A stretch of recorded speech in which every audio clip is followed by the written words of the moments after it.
The Houston Astros were 30-0 when they led in inning 7 or later going into tonight. So surely with the Astros up 3-1, they won, correct? Well, we got some bad news. They didn't win, but we got some good news. It's not the end of the world. The Astros just could not scratch across runs at the end of the game. They put cricket numbers up early, but the Rangers made a valiant effort, came back. Regardless, the silver boot is still going to be ours at the end of the season. Let's talk Astros baseball.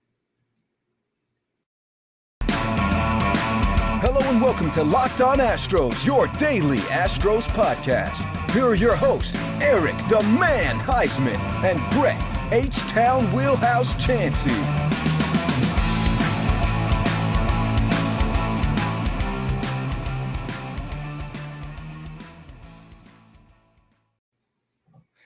We are Locked On Houston Astros, and we hope that you join us for a daily Locked On Astros podcast. My name is Eric Huysman. You can find me on Twitter at EricDocStros. Find the show at Locked On Astros, your team every day.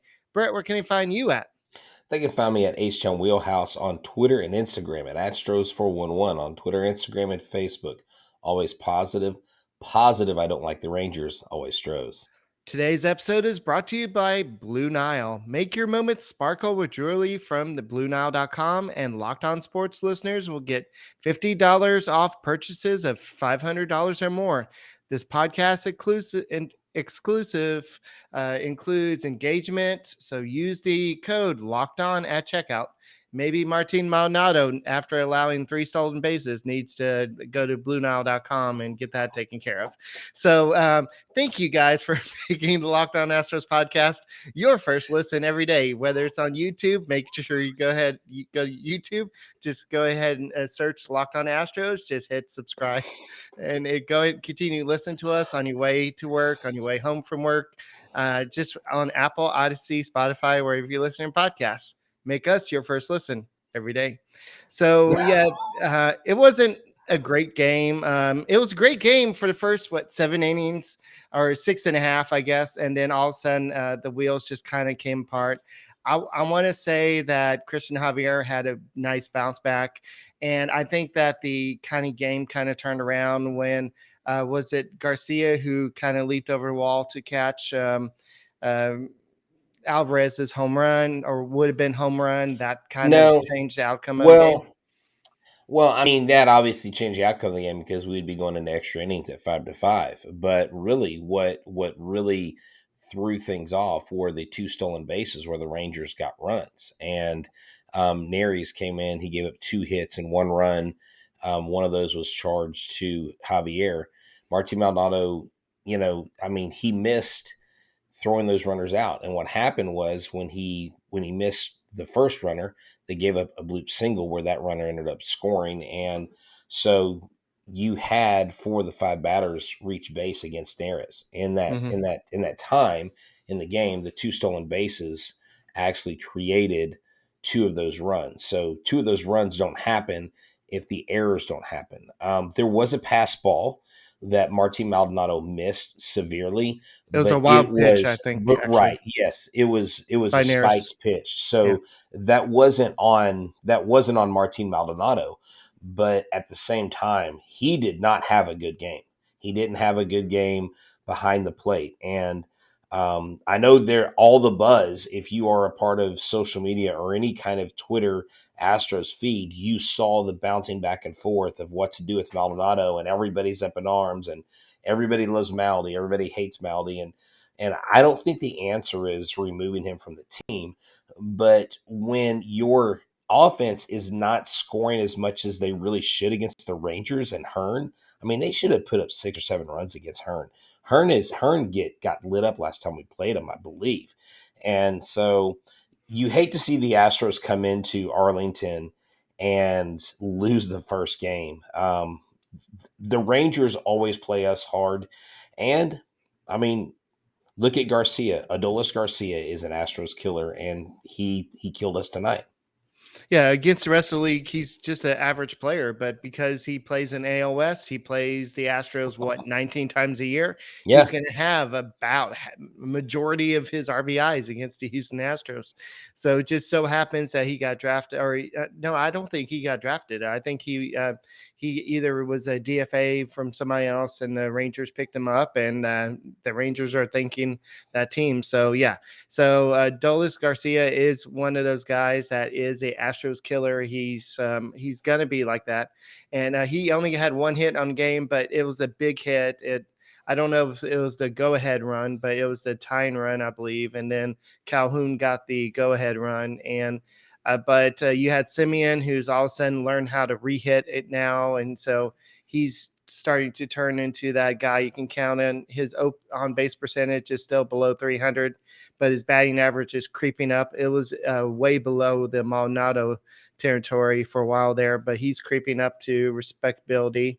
And Seager is still batting 222, but this team can hit. They've got and if you look at some numbers that I'm going to give you a little bit later in game, I think this was an article in the Chronicle, but they looked at some fan graphs, and the Rangers are actually one of the better base running teams in baseball. Yeah. The Astros have been one of the worst base running teams in baseball for the past 3 years. But the reasons why they kind of get away with it is because they've had this dynamic offense that's kind of carry them. And you're like, okay, well, we'll just wait for, if we get thrown out at second base, who cares? We're just going to get this home run to next batter or whatever. But the offense is just not it's not masking it like it has in the past. And we'll talk about the numbers that it was the last 2 seasons, and you'll be surprised how bad it was. But so on Adolis Garcia, he actually has been with the Rangers his whole career. I just looked it up. Yeah, he's been with them the entire time. He made his debut August 8th, 2018. But if you look at his career numbers, he's a career 239 hitter. He's hitting 243 this year. But against the Astros, he's hitting like 500. I mean, sometimes a hitter just has a team's number. I mean, we've seen that in the past. And the Rangers have their opponents. I think Yordan Alvarez is one of those guys for them. Yordan Alvarez got a couple hits. Even though he didn't hit the home run, he still contributed. He still had an RBI. And there is an article that is out, and there is respect that's going around that Yordan Alvarez is changing narratives in the media. Yordan Alvarez is getting that national recognition as this guy is a generational hitter. Right. And you want to talk about how key it is for them to sign him now, because we don't have to worry about having $300 or $400 million contract talks, because Yordan Alvarez, we got him locked up for those key years. Hey, I just looked it up. He did play for the Cardinals. He did.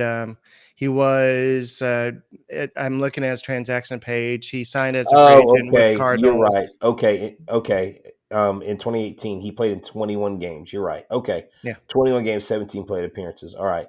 So when I looked it up on Baseball Reference above, when it said teams, it only showed the Texas Rangers as majors. So I didn't go down to his standard batting.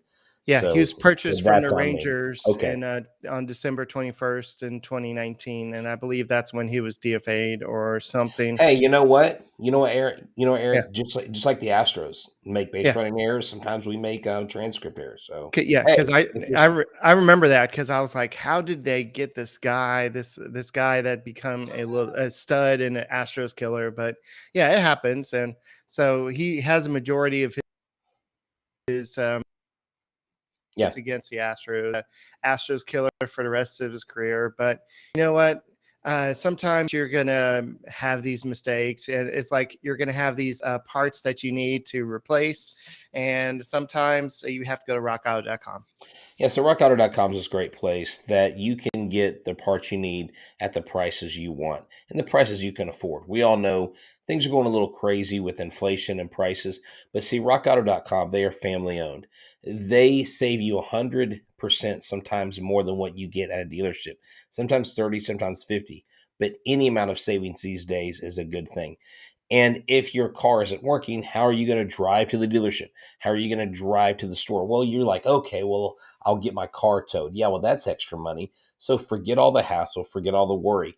Go to rockauto.com, use your mobile device, or go to your computer, go to rockauto.com, search your make, model, search the year, the part you need. You'll find that you have a variety of options, and it doesn't just give you one or two companies, and they don't overcharge you as if you were basically they give mechanics discounts at dealerships, but they don't. But this website doesn't do that. They don't worry about whether you're a mechanic or not. Everybody gets the same discount, the same low prices.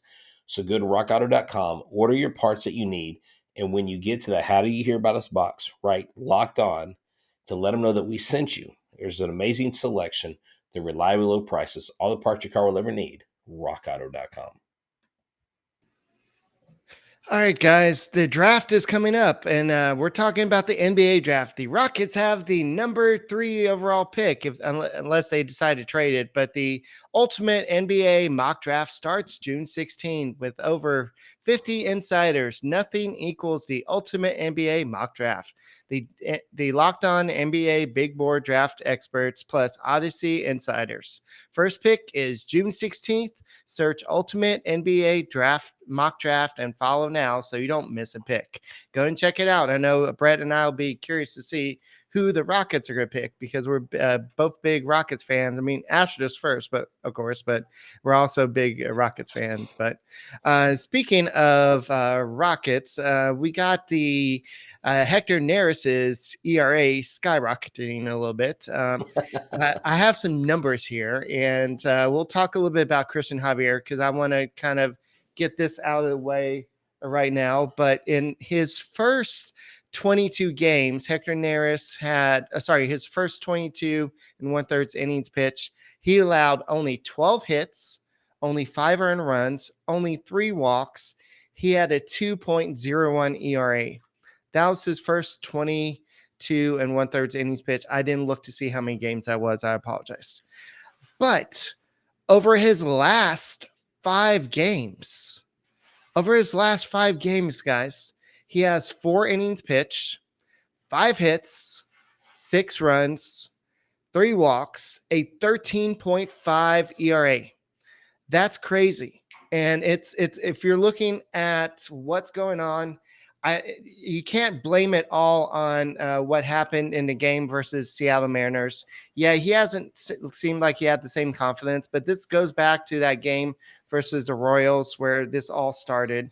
But he's given up almost as many runs as he had in the previous 22 innings. He's given up almost as it's just crazy how he had 3 walks in 22 innings. He's had 3 walks in the last 4 innings. So, well, and here's the thing, Eric, and it's not just all on Hector Neris though. I mean, this is a bullpen blow up. The Rangers scored 4 runs and only had 6 had 6 hits in the 7th and 8th innings. He wasn't the only guy that touched the mound. Matan gave up some. The last batter that Cristian Javier faced was a walk. That run scored. In the first 6, there was only 1 run and 5 hits. Neris has been a little bit pedestrian. Matan has been a little bit pedestrian. But these pitchers are going to have bouts with some sort of leveling off of their success in, the ebbs and flow of the season. I would rather them struggle now on June 13th or June 12th or June 11th than on September 29th or October. You know what I'm saying? So let's let these guys work through these things. Neris just has not been good. I think part of some of what he went through today and what he's been going through since that Seattle series, like you said, might be, I don't know, some bad juju in his head, just thoughts. And I don't know. Because pitching, this game's a mental game, and we talked about this on the last podcast. This is a head game right now. This is between the ears. Yuli going over 4 today is between the ears. Him not squaring the ball up is between the ears. It's not. They don't have it. He has the ability. He was the most used relief pitcher a couple weeks ago, and with the most effective relief pitcher that the Astros had, and now he's all of a sudden He's not going Wade Miley on us per se, but he's definitely dipped a little bit. So you would hope that with those counterbalancing actions, that the offense would start swinging up the other way on a more consistent basis, so that they can pick up those pitchers when they're starting to fumble the ball a little bit. Yeah. So what I was trying to get at was his ERA is all the way up to 3.76. So is this the Neris that we're going to see the rest of the year, or was it the guy we saw in the first 22 Yeah, 1/3 innings? I think it's the guy at the beginning of the year. I don't think it's this guy right now. I mean, the Astros wouldn't have got him if he was this guy. He was a dependable guy in Philadelphia. He has a string of success. He was a very good relief pitcher. I think, like I said, I mean, pitchers are going to go through it. They're going to go through stretches. We've only had, Justin Verlander is really the only pitcher that really hasn't struggled. I mean, he had that one start, or I guess you could say it was a struggle because he gave up. Against the Mariners, yeah. Yeah, he had that one start, but like he didn't go through a period of struggle. That was one game. He still has a league leading 8 wins. So that's going to happen with these guys, especially when the offense is somewhat anemic still. And even though they had a 9-run outburst in that one game, that's one game. And that doesn't mean it's turned around, but it also doesn't mean that they can't get there either. So it's not putting the cart before the horse and the sky's not falling. But there are some concerning signs that if they keep trending, you're going to have to start saying, how do we fix it? Yeah. I think it was only 8 runs, but I get what you're saying about in terms of everything. But if you're talking about Sunday's game, I think they only scored 8 runs. But They scored 9 runs. They did? Okay. All right. Yes. But but looking at Stanek, I just think that what the Rangers somehow did, they did what the Astros have been incapable of doing, is they're able to put the back-to-back solid at bats, and that's what the Astros can't seem to find to do. That's why they had what were they today? I don't have the MLB. What was their final runners in scoring position for today? At one point they It were was 3 for 9. Yeah. So there's 3 for 9. So they were 3 for 9. That's better than it's been. Yeah. It's over 300, but it was only 3 runs worth. And it's just one of those things. Watching this game and watching the way they lost it, they definitely gave this Rangers game away. It was their game to lose. Right. They were in control the whole time, 3/4 of the way. They had 100% chance of winning all the way up until they just and hey, the Rangers used their base running skills to win the game. The Astros, and that's their strength. The Astros don't have any base running skills. They've got poor base running skills. And Dubon got a steal. Yeah, he got a steal. That doesn't mean the Astros are good at running the bases. That's his first steal of the entire season. I know. So, yeah, Alvarez had 2 hits today. He's batting .315 now with a 10.28 OPS. Brantley got a hit. Bregman went back to being over. Altuve had a hit. Tucker had a hit. Gurriel went back to being over. Pena had a hit. Dubon had a hit. Maldonado dreamed about having hit. So the way the game started, though, Jose Altuve leads off with the double. Mm-hmm. The second inning, Dubon leads off with the double. Jordan brings them in. They get some RBIs. They have 3 runs. You're like, okay, we're going to see 5, 6, 7 runs. Jordan Alvarez, the 3 hardest hit balls in the game, were 111.9 off the bat, 109.2, and 106.3. And the 2 longest balls were hit by Alex Bregman. Alex Bregman was 0 for 4, Eric, but he had some of the hardest hit balls in the game. He was up there in the top 5 and the top 10. Every ball was a deep fly ball into center field. One of them would have probably been a home run, I think, at Minute Maid Park. And it stunk because Bregman was stinging the ball. He was just hitting him right to center field. Yeah. So do you have any information on Bregman? I didn't see his at-bats. Yeah. That's what I just got through telling you. He was 0 for 4. Yeah, he was 0 for 4, every one of his hits that he made contact with went into center field. One of them was at 397 on distance. Let's see, Alex Bregman right here. I had it pulled up right here. Alex I think it's Bregman, 395 and yeah, 101.3 exit velocity. he had no, and he also had one at he had a 396. Oh no, that was Diaz. Yeah, he had 395, 374, and 293. But they were all over 90 miles an hour off the bat.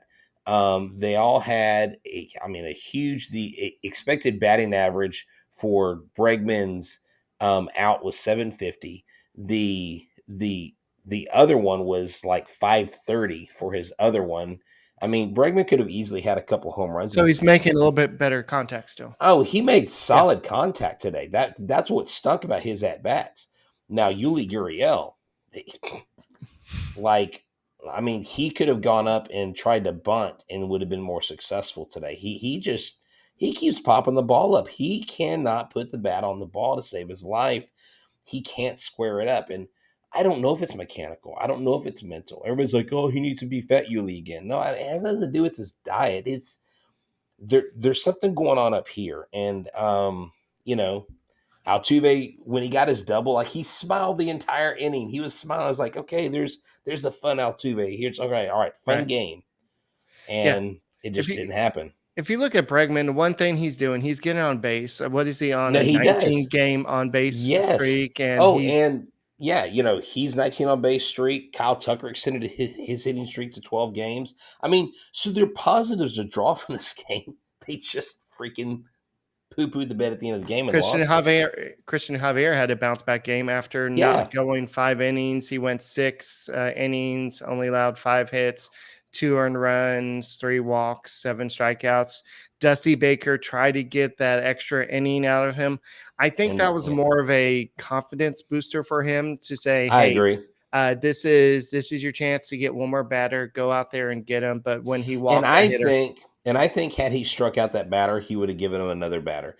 I think if he could have gone up and gotten 3 up and 3 down, he would have let him stay in that whole inning. But I his disagree leash. there. I think Okay, that well, he was out I mean, there for one batter because Stanek was already ready to go. oh, okay, that's true. So I would just think though, if you go up there and you give like a 3 pitch strikeout, why wouldn't you keep the guy in? Like let him keep in there, you know? yeah, but I see what you're saying. But maybe if he struck him out like 1, 2, 3 like that. But I think that they're still trying to uh, limit his innings or something. But I think that this was a confidence booster. Like, hey, kid, go out there, go get him. We'll give you one more batter just to say you pitched into the 7th inning. And Right. that means a lot, especially after what's happened. And it's almost like, and I want to give you some stats about the Astros base running in a second. Then we'll look at tomorrow's game.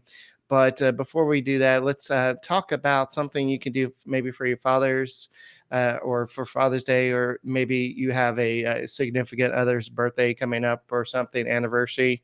Let's talk about Blue Nile.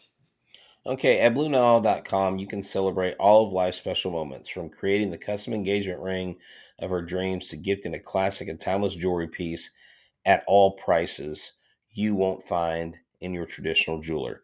There are 2 parts to their business: the wedding ring and the everyday fine jewelry. So, whether it's a diamond jewelry, whether it's cocktail rings, gemstone necklace, you name it, they have it all. They have what you need. They have jewelers that are on they are bench jewelers that you talk to. They help you design.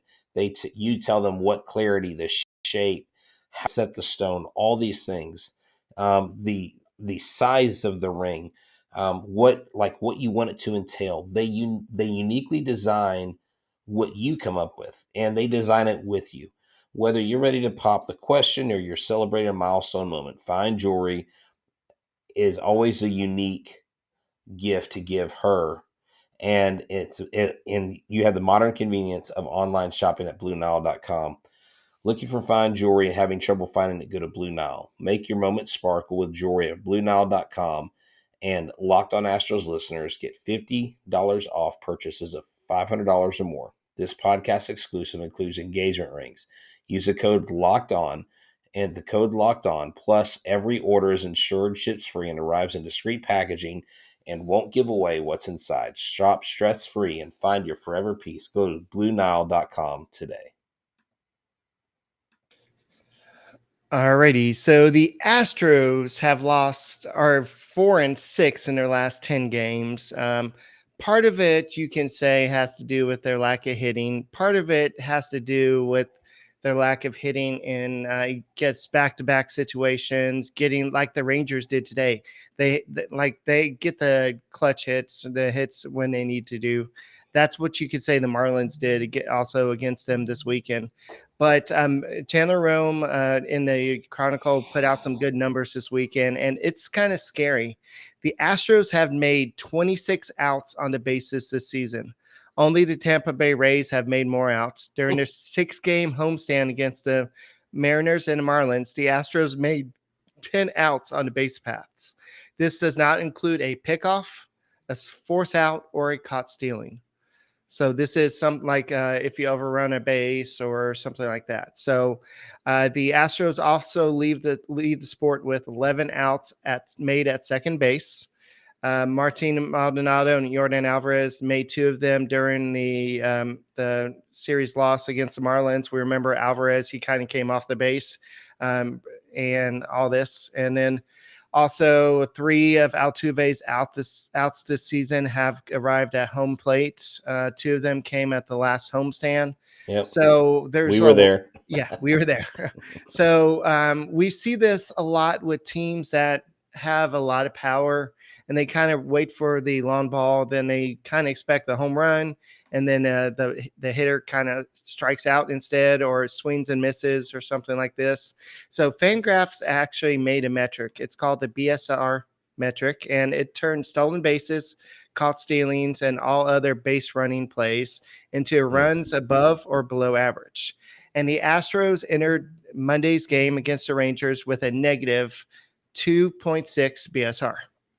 The Astros finished last season with a negative 6.2 BSR and a negative 9.5 mark in 2019. So they're improving. See, always positive, always Stros. 9.5, 6.2, 2.6. Who's trending upward and running bases better? The Astros. Just keep in mind, both those clubs did capture the American League pennants, and they averaged more than 5.3 runs per game. This year is not doing that. This team is not doing it. Eric, are you Go ahead. The Rangers are leading the sport with 12 BSR, meaning that their base running is worth 12 runs above league average. The Astros are one of 10 teams with a negative BSR. Only 8 teams have a worse mark than Houston. Just one of them, the Twins, have a winning record. The Twins are averaging 4.48 runs per game and have a 115 OPS. Houston has a 109 OPS plus with 4.13 runs per game. So basically, the Astros are not anywhere close to what they were doing last year in terms of runs. Can they get there? Yes, they need to do a lot more scoring. They need to do a lot more consistent hitting back to back. It seems they're getting hits. It's just they're doing it like not in right order. Well, we talked last podcast. I mean, they left a ton on base. You know, the 3 for 9 in one game is not going to solve everything. But you know, it's funny that stat looks like BSer, and so I think the Rangers have more BSers than we do. I think we're more the real deal. I mean, if you do look at our overall record, I know in May, I believe the Astros were they like 17 and 11 or 15 and 11, or basically they lost one more game or one less game than the Rangers. The Rangers were like 17 and 12 or 15 and 12, and we were like 50, and they had 12 losses. We had 11 losses. So they've been playing about the same clip as us, and you don't want that trend to continue. Now, I honestly don't see the Rangers catching us overall, because the Rangers team is not built right now to last and make that long haul run to where I believe we are. Remember, we don't have Jake Myers back. We don't have McCullers back. We don't even know what the heck's going on with Odorizzi. But the Astros, I think, will be fine. But the base running, it really bothers me, Eric, because I know Dusty always says they're trying to be aggressive, but with aggression on the base paths, you still, like tonight, the Rangers, and I believe it was their rookie, was rounding third. A ball was hit to Jordan, and he was being waved home, kind of like Gary Pettis does. And what did he do? He saw Martin Maldonado squaring up in front of the plate, and he just turned his shoulder. He saw that ball coming over his shoulder. He stopped. And I'm like, see, you can stop and go back if Gary Pettis sends you. I was like, that was a perfect example of the player being aware. And I don't know if it's being aware or not. But the base running is so, like, it's so fundamentally bad. It's hard to believe that they were that bad last year or in 2019. And then but then they go to the World Series, right? Right. Baseball is a strange sport. Yeah, after the game, Dusty Baker said that he hates the fact that he doesn't have the left-hander in the Astros bullpen right now, and so we can. Hint, hint, wink, wink. Yeah. So does that mean we're gonna see Zach? What's his name? Raskup or whatever his name They come need to up? bring somebody up. They need to do something. They need to get us a lefty, get us a couple lefties because, yeah, Matan, the silent snake or whatever, Dr. Freeze or whatever they call him, the stone cold face guy. He's not been very effective lately, and he's not neutralizing hitters the way he's supposed to. I don't think he's the issue. I don't think Stanek's the issue. I don't think that Neris. I don't think. I think I don't really blame. Yeah, the bullpen exploded today. Neris The sucked today, the but bullpen exploded. Martin Maldonado made yeah, missed. Look, this was a team loss, okay? Yes, they hit the ball. Yes, Jordan Alvarez hit the opposite field, all that stuff. This was a team loss. The starting pitcher did enough. The bullpen didn't help him. The offense, when the pressure was applied, didn't complete the job. right. This is a lose-lose board. It's baseball. That's what happens. But don't go on social media and your feels of how the Astros are doing according to what people are saying, because people react to every single thing that happens. And I'm learning to even try to step back from that because it gets exhausting. Yeah. So just keep in mind the Rangers scored twice in the eighth inning. How often does that legitimately happen? And it just sucks that happened. And we'll see if maybe Belak goes down and we see lefty up, because I don't think Dusty Baker was too happy the fact that there's 4 lefties in the lineup and there was 2 switch hitters in the Rangers lineup. So But Ross Cup is he on the 40 man? no, but I'm sure they can figure out some way to get him on there. So. They can be like shoulders. I don't know. I saw they showed a picture of one of the Astros warming up, and behind him, Brandon Belak was laying down behind the pitcher, like doing stretches and stuff. And I was like, that is the worst camera. Like, who's the camera guy showing that? It just looked weird. Like he was back there, like stretching his back, and I Yeah. was just like, oh, poor dude, like sitting there catching on camera stretching. It was weird. Yeah. So the Astros are now 37-24 on the season. The Rangers are now 29-31. They are still No, they're below way below. 500.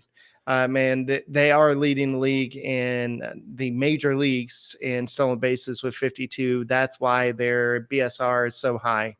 So, because they have a lot of stolen bases. So I think that's what's kind of helping the Rangers is they don't have as good of numbers as the Astros do, but and their pitching is nowhere near the Astros. No, But it just no. they're based. They know they get the hits when they need to, and they know how to run. But They're let's BSing those wins. BSR in their wins. So in game 2 on Tuesday, it's gonna be Jose Urquidy versus Dane Dunning.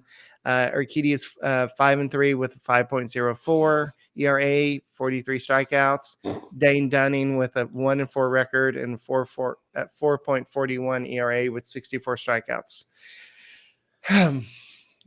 So This should be an interesting game. Like I guess everybody always says, which Urquidy is going to show up. Is this going to be the dominant one, or is this going to be one that struggles? I don't know, and I haven't seen his splits. I probably should have done my homework while I was watching the game to see what he's, what he's done in Arlington. But him and Javier are both traditionally fly ball pitchers, and Javier being a fly ball pitcher in this park is not a bad thing because it's not a hitter's ballpark. Why would you build a ballpark that's not a hitter's ballpark in the dead ball era? I don't know. In McDowell Stadium, Minute Park. I don't even know what the park's called anymore. Isn't it Tough Is this Shed Globe Field or Life something? Field? Is this Globe Life I Field don't or is? I don't know. No, It I'm looks asking you. like I think it's Tractor Supply Stadium. Okay, he's 1-0 with a 2.08 ERA and 2 starts nice. with 11 strikeouts and 13 innings. He's gonna allowed 2 crush it home tomorrow. runs. And so I think if I'm looking at the verses, it's Sam Huff has 2 home runs against him. So can we start the hashtag Walk Garcia? Like, can we get that trending? is he getting Albert Pujols treatment already? I would. I don't want to pitch this guy. He hits everybody and everything. It's like he's got a paddle and we're throwing a beach ball. I don't get it. He's a 243 hitter, folks. Yeah, he hit 31 home runs. He's your classic swing and miss home run guy. Speaking of that, we don't have time to talk about this, but we can address this maybe in tomorrow's podcast. But do you see that Manny Machado is upset with baseball teams for not giving Albert Pujols the tour? Oh yes, I saw that. He is not getting the respect that this is a legendary player. Yeah. Yeah, this is like one of the best hitters of our generation. I know everybody in Houston's like, oh, whatever, it's Albert Pujols. We hate him. Yeah, we hate him, but he's still a great player. He is an amazing hitter. I loved watching him take batting practice. It was so fun. Yeah. So at least Dane Dunning is not a lefty, even though the Astros have been doing fairly good against lefties recently. But the Astros got to get some offense going, and they can't just stack all their good hitters 1, 2, 3, 4, and then just hope that the rest of them just kind of get a hit or something at the bottom of the lineup.